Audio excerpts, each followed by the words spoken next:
সকলকে আমার আনন্দিত জয়গুরু। বিশ্বাস আর ভক্তি থাকলে জগতে অসম্ভব কিছুই নয়।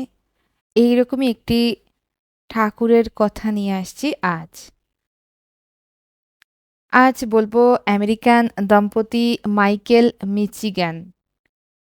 হ্যাঁ, মাইকেল মিচিগ্যান সাহেব ডিজেমেলের কথা। আপনারা এনাদের নাম তো অনেকেই শুনেছেন। আমেরিকাতে ডিজালা মায়ের একদিন ইচ্ছে হলো শ্রী ঠাকুরকে ব্লুবেরি ভোগ দেবেন। বাড়িতে সে কথা জানালেন। ঘরে তাদের সেই রকম পয়সা ছিলই না। ব্লুবেরি কিনতে হবে, কি করবেন? আমেরিকাতে এই রকম নিয়ম আছে। কেউ কারো কিছু কাজ করে দিলে, মানে সাহায্য করে দিলে ডলার পাওয়া যায়। যাকে সাহায্য করা হয় সে কিছু ডলার মানে টাকা তাকে দেয়। মিচিগান সাহেব বললেন, ঠিক আছে, তুমি ভেবো না, আমি বাইরে যাব, কিছু অর্থ উপার্জন করে আনি আর সেই দিয়ে ব্লুবেরি কিনে আনব। সাহেব তো বাইরে গিয়ে দাঁড়িয়ে আছেন। খানিক বাদে একটা গাড়ি দাঁড়ালো সামনে এসে। তখন দাঁড়িয়ে জিজ্ঞেস করছেন, এখানে কোনো মোটর মেকানিক পাওয়া যাবে? আমার মোটর গাড়িটা খারাপ হয়ে গেছে। মিচিগান সাহেব বললেন, আমি জানি গাড়ি সারাই করতে। আপনি বললে আমি চেষ্টা করে দেখতে পারি। ভদ্রলোক রাজি। এবার সাহেব গাড়ি খুলে টুলে তার মেকানিজম দেখে কিছুক্ষণ ধরে কাজকর্ম করে গাড়িটা ঠিক করে দিলেন। ঠিক হলো গাড়ি। তখন ভদ্রলোক বললেন, দেখুন, আমার কাছে তো অত পয়সা নেই যে আপনাকে দিই, আপনি এই বাক্সটা রাখুন। বলে সুদৃশ্য একটি বাক্স, কাগজে মোড়া, সেটা সাহেবকে দিলেন।